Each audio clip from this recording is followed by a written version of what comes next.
What is up, everybody? I am Get Flanked, and Ubisoft was nice enough to give me early access to Operation Steel Wave. And in this video, we're going to be going over the new hard-breaching attacker that's coming this season, Ace. We're going to be going over Ace's loadout. I'm going to show you a lot of Ace gameplay in the background, of course, and then I'm going to show you a complete unedited round of me using Ace, just so you can kind of see how he fits in with the team. We're going to be breaking down his gadget, showing exactly how it works, what his gadget counters, what counters his gadget. We're going to be talking about my impressions as far as how strong Ace is, where he fits in with the meta, and finally, you're going to see a lot of gameplay on the newly reworked house as we go along here. Now, I also have a video going over the new Defender coming this season, Malusi. It'll be linked in the top right-hand corner of the screen. If it's not there right now, it will be later today as soon as it goes live. Now, before we go into Ace's loadout and break down his gadget a little bit, I want to give you kind of an overall statement regarding my impressions with Ace so far. And I think that Ace is going to establish himself immediately as one of the best operators in the game. This isn't new operator hype either. Ace is actually nuts, okay? He's might be the best hard breacher in the game. That's not an exaggeration. He can hard breach from distance. He can deploy a lot of hard breaching potential really quick and from safety. And he does all this while carrying the best gun in the game in the AK-12. He's also a 2-armor 2-speed. And yeah, I mean, when you add all that together, I think you have the makings for one of, if not the best operator in the game. Now, if you don't believe me, I don't blame you, okay? There's a lot of hype with new operators every season, but stick around and I think I'm gonna make the case and show why Ace is so good. Getting into Ace's loadout, I already mentioned it, but he is a 2-speed, 2-armor attacker, okay? His unique gadget is called the Selma Aqua Breacher. It's a thrown gadget that deploys hydraulic pressure pellets to breach breakable and reinforced surfaces. The throwing mechanics to me feel the same as a grenade, okay? So if you're familiar with how you throw a grenade, to me throwing his gadget feels the same as that. Getting into Ace's loadout, he has 2 primary weapon options, the first of which is the AK-12. This is the AR that Fuse has available to him, so you're probably familiar with that. The AK-12 is the best gun in the game. It's not really even debatable. It has the highest DPS at 638 of any AR or SMG in the game, and it's doesn't have much recoil either. So when you combine all of those things, the AK-12 is the best gun in the game. It's widely recognized as that, and it's just been on an operator that doesn't have a high pick rate in Fuse. That's why you haven't seen it that much. But now that it's on Ace, you're going to be seeing this weapon a lot more, trust me. The other primary option that Ace has available is the M1014 shotgun. This is the FBI shotgun available to like Pulse as well as Castle, I believe. But you don't even need to know about it. The AK-12 is the gun for Ace, okay? Unless you're memeing, you're going to be bringing that AK-12. As far as attachments, the AK-12 has the regular optics available for it. So if you're somebody like me who's not a fan of the Russian ACOG, you get the normal ACOG for his AK-12. Now, Fuse does still have his normal Russian optics on his AK-12, but that's good news in my opinion. I'm not a big fan of the Russian optics. So yes, you get the AK-12 with the normal optics. All the other attachments are normal as far as barrel attachments. Everything's normal there. And then as far as under barrel attachments, you have the vertical grip or the angle grip available. As far as his secondary option, only one. It's the P9. That is the secondary that the GIGN operators have available to them. So you're familiar with that. And finally, as far as his secondary gadget options, he has the choice between breaching charges or smokes. 2 really strong options in my opinion. In fact, Ace is going to be the only hard breacher that'll have the ability to not only open a wall, but then smoke off the inside and execute by himself. He doesn't need anybody else to do that for him, and that's a strong combination there. So I think overall, you would have to say that Ace's kit is very strong. When you combine the best gun in the game with a hard breaching gadget and the ability to smoke off on executes, that's strong. So with that said, let's go ahead and get into an unedited round here of me playing with Ace, and you can see how his kit works in action.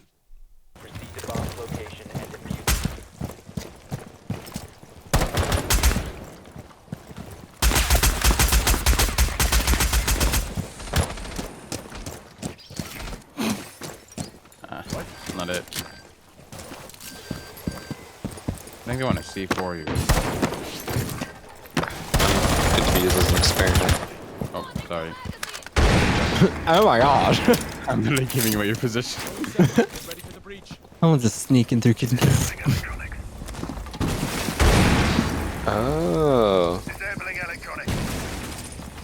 now that makes more sense.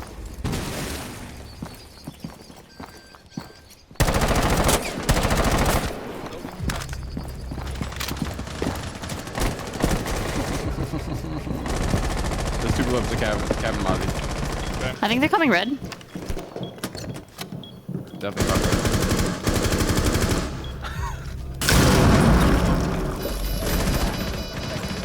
You op in bathroom?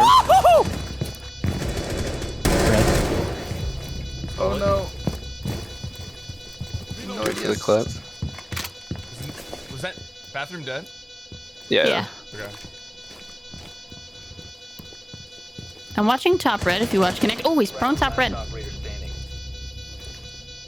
40 HP.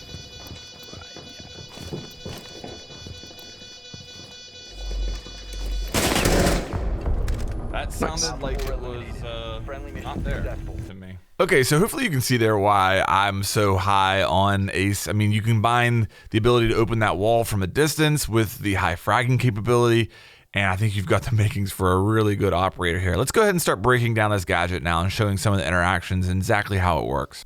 So Ace's Selma gadget is a throwable hard breaching device. He has 3 of them.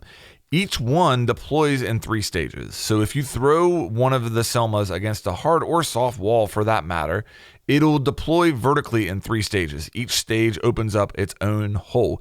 If all 3 of them go off, you end up with a hole that's a little bit smaller than what a thermite hole would be. Now, at any point while the Selma is going through its animations and opening the 3 separate holes, it can be destroyed in a lot of different ways. It can be simply shot. It can be bandit tricked. It can be Cade tricked. It can be impact tricked. It can be zapped by an evil eye. That's pretty much all the interactions I can think of off the top of my head. Oh, it can be mute tricked. I'll show that here in just a second. It's actually a really cool interaction with mute. But yeah, there's a lot of different ways that the defenders can interact with this gadget, okay? It's important to know that each of the 3 animations where it kind of creates like the X looking thing and opens up the hole, they're independent of each other. So if you're sitting there watching it, at any given time, there may be 2 different animation levels going on at once. If you shoot one level, the other level still exists, okay? So if you bandit trick, it deletes the whole thing immediately, okay? If there's a hole that already got opened by it, that hole, of course, is still gonna be there. Cade is the same thing. But if you're evil eye zapping it, or if you are shooting it, it's important to know that you could have to shoot 2 separate things in order to actually stop it from opening any more holes. Now, mute, what's really interesting about mute is that it just pauses it, okay? So if you throw the Selma on a wall and lay down a mute jammer, it just stops it wherever it's at, okay? Now, if you leave the Selma there and he picks up the mute jammer or the mute jammer gets destroyed, then the animation just continues exactly where it left off. So pretty interesting interaction there, and you can actually trick it. The timing with laying down a mute jammer means that you can actually stop it mid-animation. It might open one hole on you, but it's not going to go through the full thing.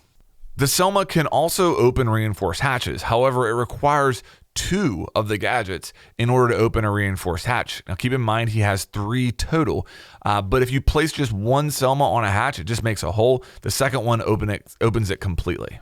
This doesn't make much sense logically, but gameplay wise, I think I understand why they did this. If you look at Ace compared to Hibana, they can both hard breach from range, but it's really difficult to justify bringing a Hibana now.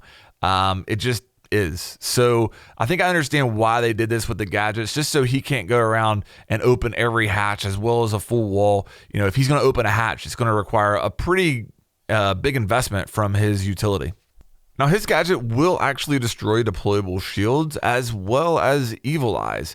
Now, it depends on where the evil eye is placed. If the evil eye is placed on a wall that is not breachable as at all, then it will not work there. But if the evil eye is placed on like a reinforced wall, it will destroy that evil eye.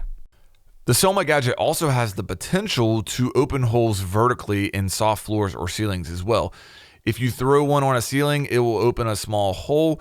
Probably not the best use of the gadget because it doesn't roll out. It's just a small hole that it opens, but it could help you in a pinch if you absolutely need to get some vertical pressure in a position. The explosive damage from the Selma isn't significant. I think it does about 8 damage if you're standing right next to it. So if a bandit is trying to trick and stays too long, they will take a little bit of damage if it goes off right beside them, but it's not going to down them or do a significant amount of damage. Now, because the Selma is a throwable, it does interact with ADSs and wall mine magnets.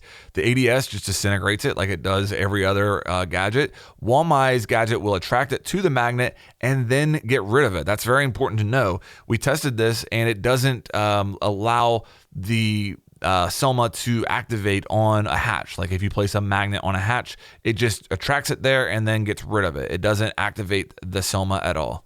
The Selma will destroy a Mira, but it looks to me like it has to destroy the panel both above and below the Mira in order to fully get rid of it. You can see on the screen right now that one just destroys above it and the Mira stays intact. It's not until it destroys the one below it that it actually goes away. That's about it as far as the gadget interactions that I can think of. Very strong gadget, very easy to use. It's a little tricky at first. I kept trying to like pull it out and then hold it. And then when you let go of the button, it throws it. So it takes just a little bit of time to get used to that. It's not like you're pulling out the gadget. It's just a throwable device like a grenade. But you'll get the hang of it pretty quick. Okay, so getting into my opinion as far as my impressions with Ace, I think that Ace is probably the best hard breacher in the game. And to demonstrate that, take a look at this clip on Villa. I'm actually playing as Callie, but you can see Skittles here is playing as Ace, and we're attacking the study. You're all familiar with his attack. And you can see that what he does is he throws all 3 of his Selmas on the 3 different walls there, and they all 3 open at least partially. And he does that from a distance, from the safety of the balcony right there.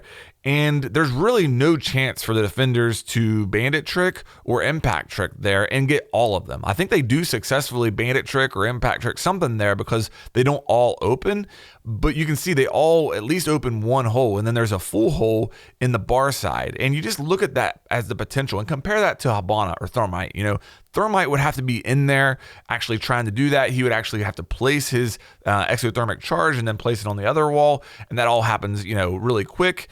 Hibana, you know, she couldn't open nearly that much, and the time that it takes her to shoot the pellets and then for them to explode and then to spread them out, like that's just completely different than what Ace can do with his Selma gadgets. I think that's a perfect demonstration of how strong he has the potential to be in some situations right there. So the big strength with this gadget is that he can deploy all 3 of them very fast and from a distance. If there's a weakness with this gadget, it's very easy to impact trick. And the reason it's so easy to impact trick is because it actually opens up its own hole that allows you to impact trick it, okay? So with an exothermic charge, if you don't have a hole above the reinforcement, you can't impact trick. With the Selma, it'll create the first hole, and then in between the first and second hole, you can throw an impact trick through that hole and get rid of the rest of the gadget. Yes, there's still going to be a hole there, but probably not one big enough for them to actually get through. But other than that, there's really no weaknesses to Ace as a whole or his gadget. I think that people are going to find very creative ways to use this gadget and to put defenders in a very tough position. I like the fact that it can also destroy evil eyes, deployable shields as well. In a pinch, you can use the gadget to do that. And at the end of the day, if all else fails, you've got the best gun in the game just to go and frag out with. So Ace as a whole, very strong. I think he's an operator that you guys are going to have a lot of fun with. Let me know what you think about Ace down below. Don't forget to check out my video on the other new operator coming. Again, it'll be linked in the top right hand corner of the screen. If you enjoyed this video, please make sure that you like and subscribe, and I'll have more coming your way here soon.